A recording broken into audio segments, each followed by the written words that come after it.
Par une belle journée d'été, la compagnie Déo envoûte petits et grands avec son spectacle Underwater.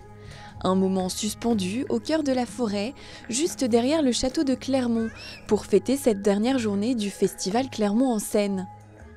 C'était très sympathique, très poétique et on est très content d'être venus, on a passé un très bon moment. On est très content d'être venus au château de Clermont aujourd'hui pour profiter de cette journée de famille. Donc on a fait déjà la visite du château et puis là on a apprécié le beau spectacle de jonglage. C'est un petit peu le hasard qui fait qu'on est tombé en même temps que le festival, mais c'est agréable de pouvoir voir un beau spectacle et une belle animation comme ça dans un lieu assez spécial, d'avoir un vrai beau château à montrer à ses enfants. Ce dernier jour du festival était en effet dédié aux familles avec des spectacles, des ateliers et des visites gratuites. Après 2 années perturbées, le rendez-vous départemental a réinventé sa programmation tout au long de l'été pour une 22e édition haute en couleurs qui a séduit le public. On est parti un petit peu timidement en début de saison avec une fréquentation qui était un petit peu en deçà des chiffres, on va dire nos chiffres de référence, c'est les chiffres de 2019 bien évidemment, puisqu'on sait tous que autant 2020 a été annulé, autant 2021 a été très limité.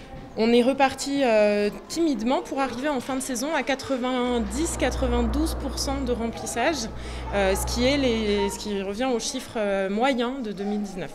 Les spectateurs de retour ont ainsi pu découvrir ou redécouvrir ce site historique avec sa partie Renaissance, mais aussi avec son lieu de fouille qui révèle un passé médiéval plus ancien.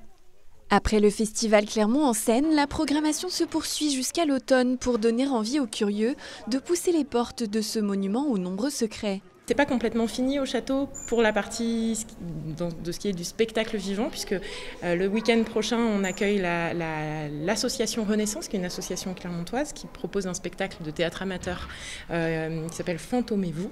Et puis en fin de mois, le Jazz Club organise le festival de jazz pendant 3 jours. Et il y a donc encore quelques ateliers qui sont proposés dans le château, notamment de la réalisation de blasons. Des ateliers de calligraphie, ça ce sera les 18 août et 27 octobre. Et puis pour les journées du patrimoine, j'en ai un petit peu dit un mot tout à l'heure, il y aura aussi des choses à voir assez chouettes, donc il va y avoir des mises en scène. On revient vraiment là dans les époques de construction des 2 sites.